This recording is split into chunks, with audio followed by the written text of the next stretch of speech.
What is going on, everyone? Chris with Journals, Comics, and Pop Culture. Today, we're going to be asking a what-if question. What if speculators didn't exist? This is going to be a fun topic of discussion today, folks. If you aren't subscribed to the channel, please take some time to do so. Check out all the awesome links below, folks, including links to my favorite local shop, A1 Comics. It is A1 Wednesday, so if you're not following them on Instagram, make sure you give them a follow there. Again, links below. They have live Instagram sales every Wednesday and Friday, 5 p.m. Pacific, 8 p.m. Eastern, and they go for 3 hours. Their shows are absolutely massive.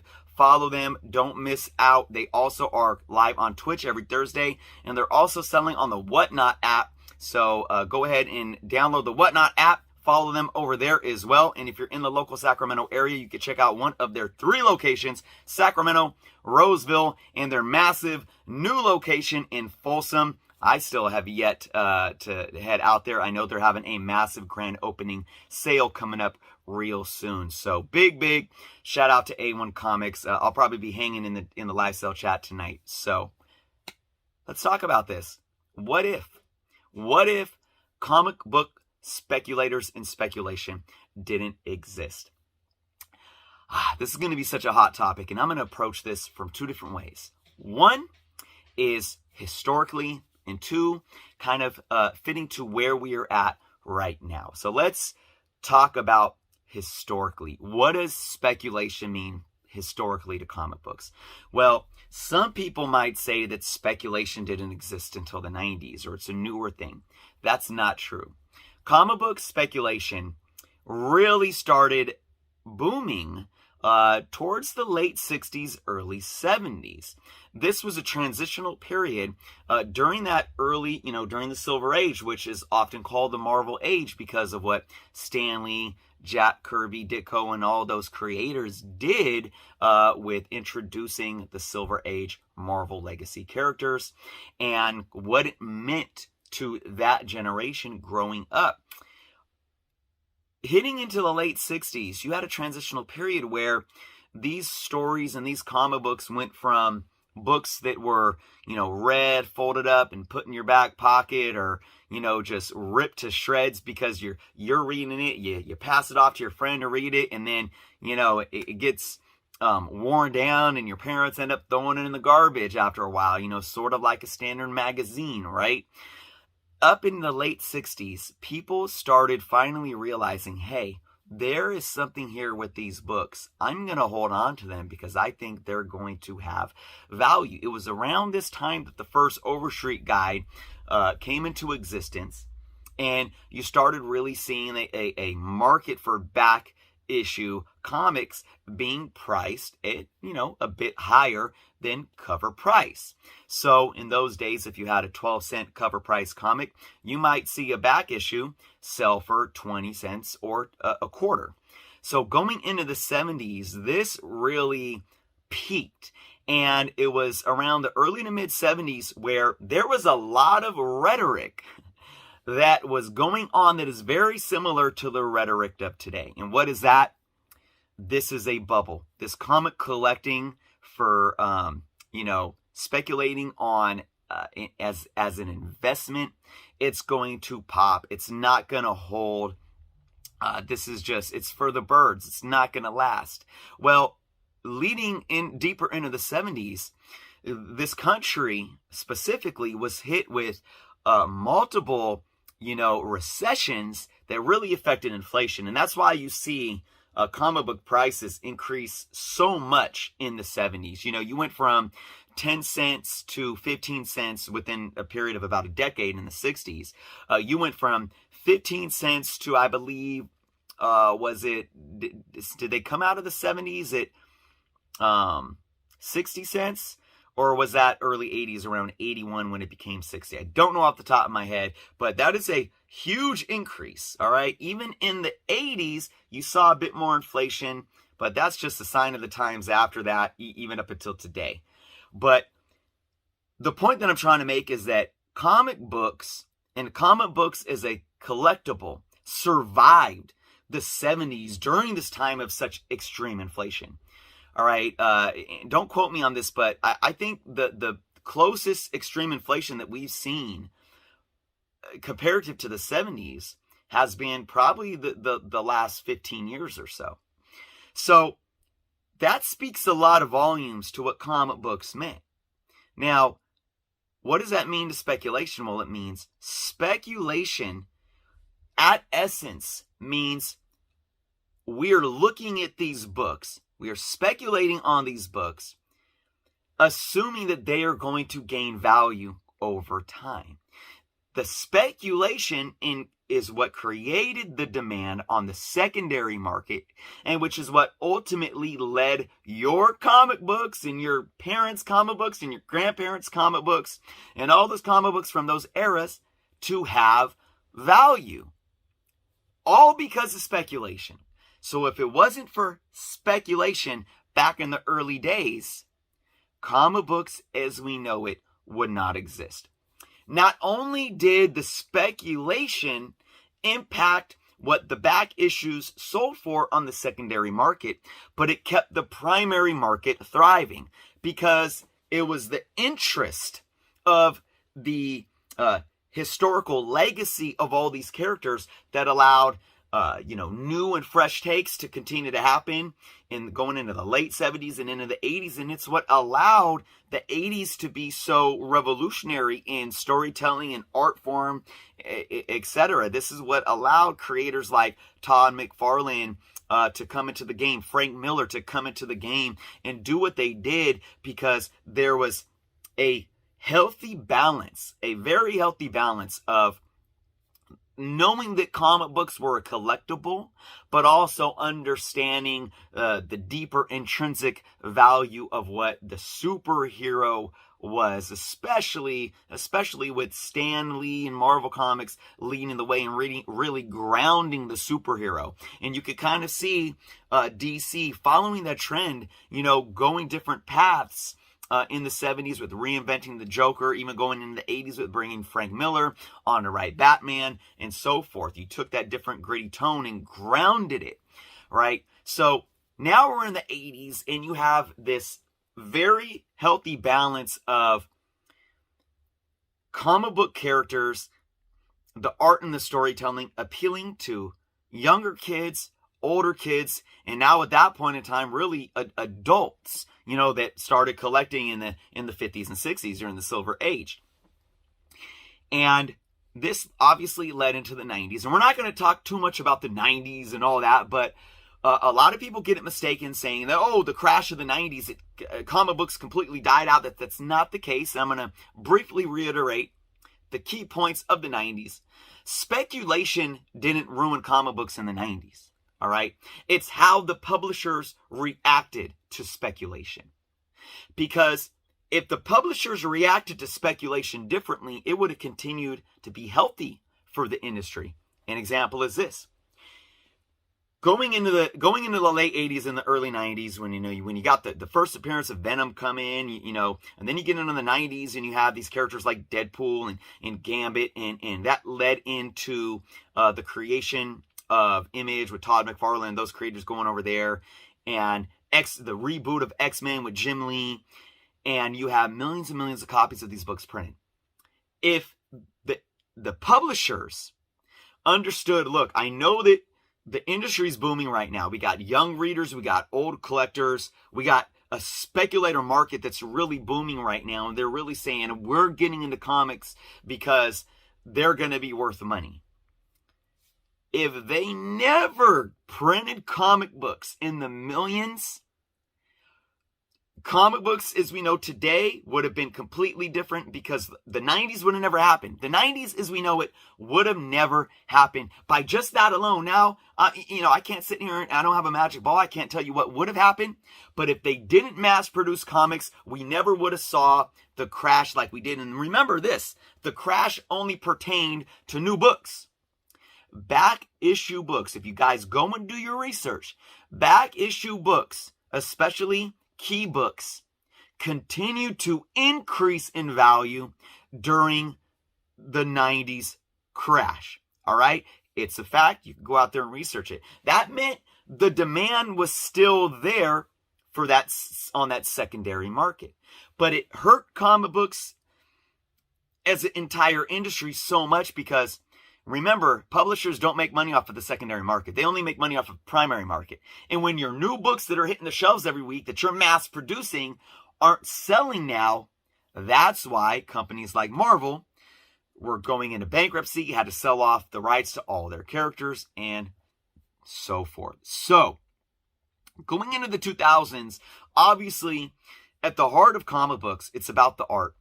And the art means the writing as well. Writing is art. It's about the storytelling and the art and the intrinsic properties of what comic books means. Comic books mean to everyone and to anyone that loves them. So you had an independent boom in the 2000s with,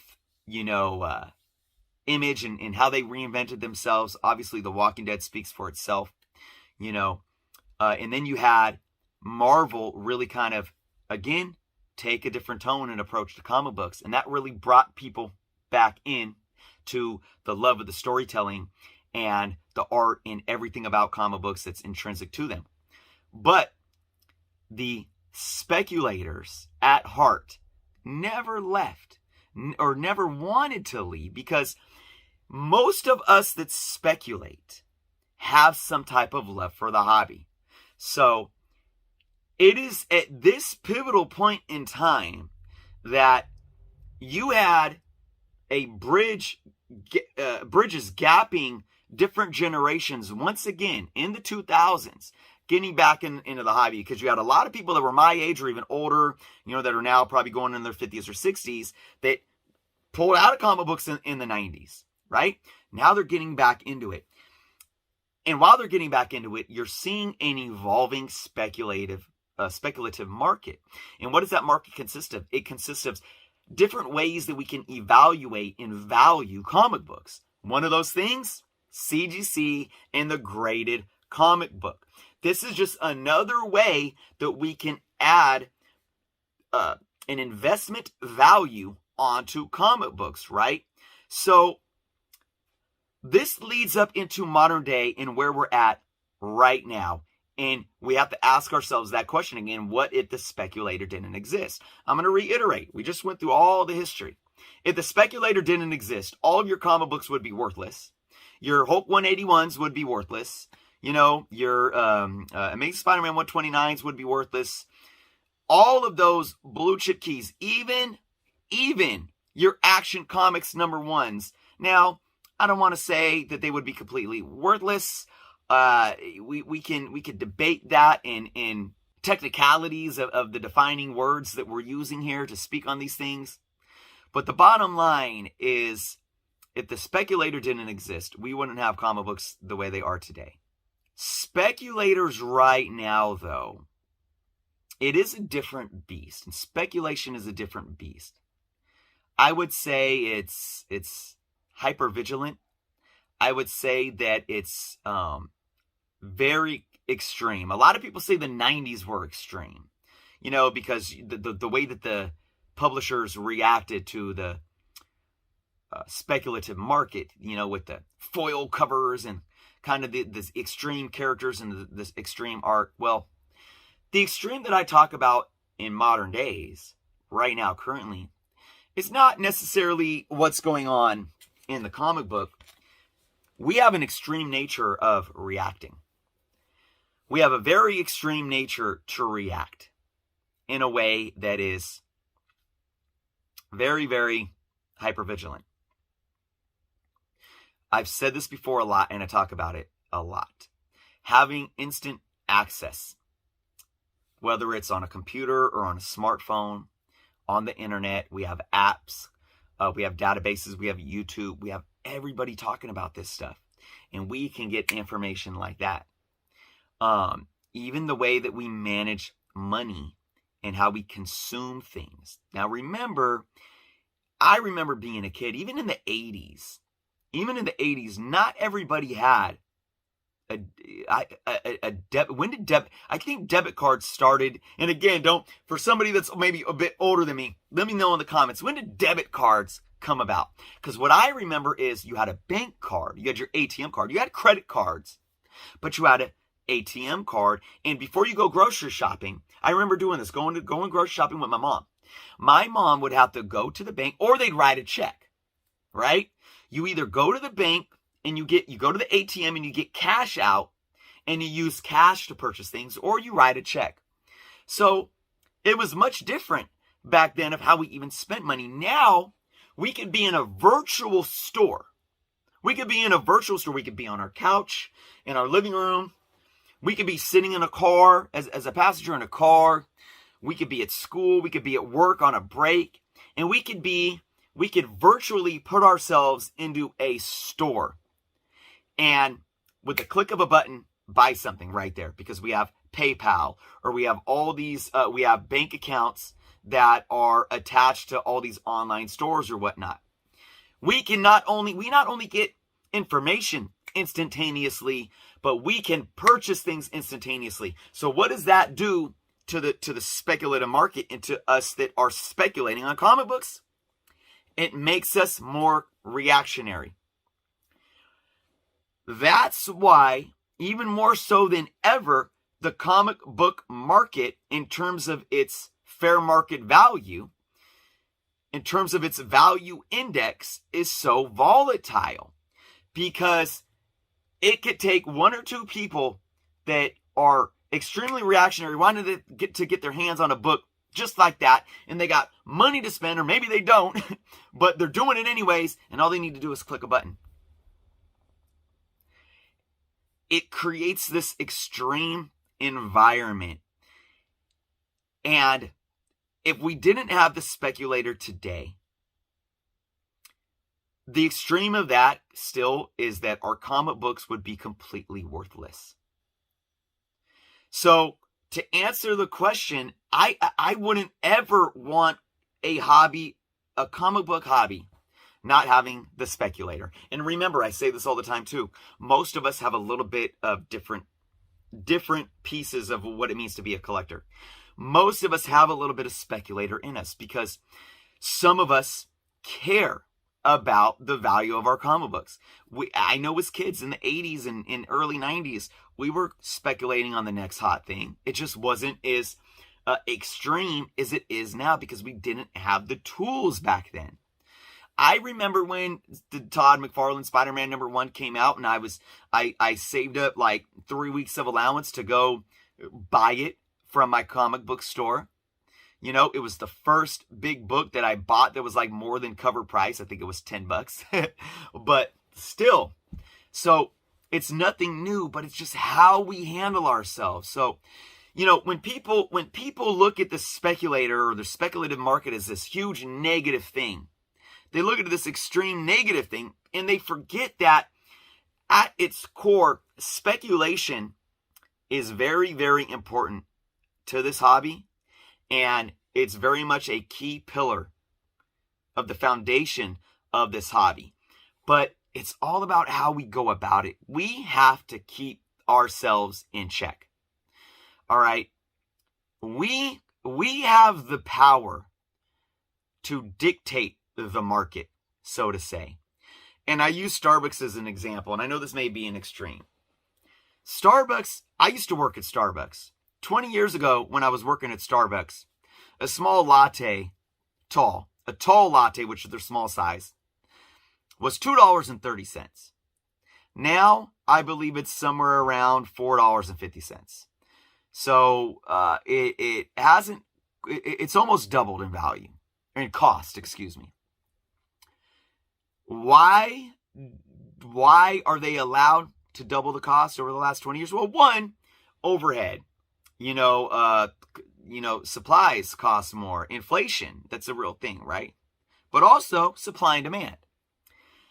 As long as you're going and standing in line at Starbucks, or going through the drive-thru in Starbucks, getting your tall latte or grande, vanilla cappuccino, whatever it is, pumpkin spice lattes, as long as you're going there every day, spending that money, they're going to keep charging what they charge. But if we took one day nobody went to Starbucks and said, you know what? I'm not going to pay that much for a coffee today. it would force them to lower their price. That's an example to the fact that when we get FOMO,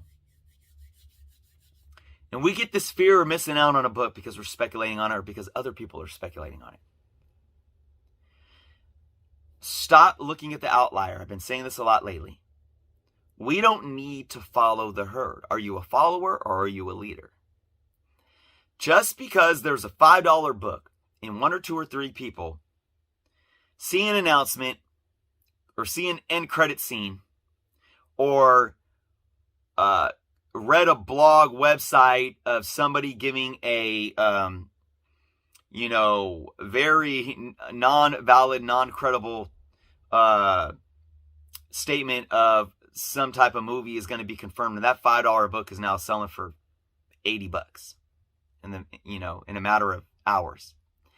We can either follow suit and we can pay what they paid, and then that value is going to be a set fair market value, because hey, when we see them up for sale, now the sellers are pricing it at that price, and they're seeing if we'll bite. Or we can sit back and say, those few people that paid $80 for that book, they're tripping. I don't need that book right now.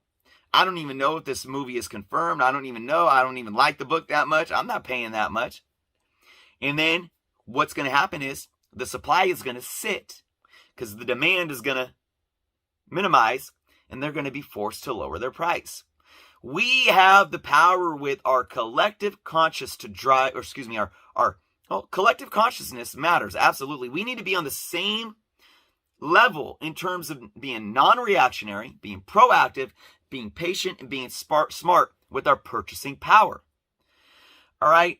So when you talk about, dirty flippers and speculators that are just hoarding up dollar books and then flipping them for $10, $20, $30, $40, $50, well, guess what? There's a line of ethics, right? There is. But you know what else there is? There's the power that you give them. We give them the power. We don't need to watch a YouTuber and if they're saying, buy this comic book now. We don't need to buy it now. We don't need to listen to them. Just because a book's hot and somebody else buys it for a certain price doesn't mean you need to. We need to regulate and check ourselves, guys. So when it comes to what if speculators didn't exist, it wouldn't be good. Do I feel that the speculative market is teetering right now on a fine line? I do. But at the end of the day, we all have to play our part. And pointing fingers at somebody else isn't going to do anybody justice. Don't be mad at a YouTuber because they're talking about a book selling for $80 that was for $5 a day ago. As long as they're doing it ethically and they're just reporting it as news. Don't be mad at an eBay seller trying to sell that book for $80 if somebody's willing to bite and buy it for $80. They're making a statement saying, well, this is a fair price. This is a fair market value. Don't get mad at them. All you can do is be in control of yourself. You can educate the circle around you, and you could be a voice in the community. And we can be a community to communicate with each other and interact with each other to where we're holding each other accountable. And we're being smart collectors. We're being educated collectors. And at the end of the day, we're all still enjoying the hobby that we love. So, with that being said, folks, I hope you took something away out of this. Again, don't hate the speculator. Don't hate the speculative market. It's absolutely needed. It is needed. Otherwise, we are not going to care that our comic books are absolutely worthless when we wake up tomorrow. Or even, because I've said this before, the speculative market, even though it benefits more the secondary market, it does add health to the primary market, which essentially helps out the publishers, which allows for back issues to thrive, and it allows for new comic books to continue to be created, which then allows these new movies and TV shows to be created. And it's all this, woven web of everything playing its part for the positive. So be smart, be productive, be proactive, And at the end of the day, that's all we can do. Keep enjoying the hobby, folks. Thank you guys for watching. Let me know your thoughts and what you thought of the video down below. And of course, again, big shout out to A1 Comics. Go check them out tonight, 5 p.m. Pacific, 8 p.m. Eastern, every Wednesday and Friday live on Instagram. Their links are below. Be well, and until next time.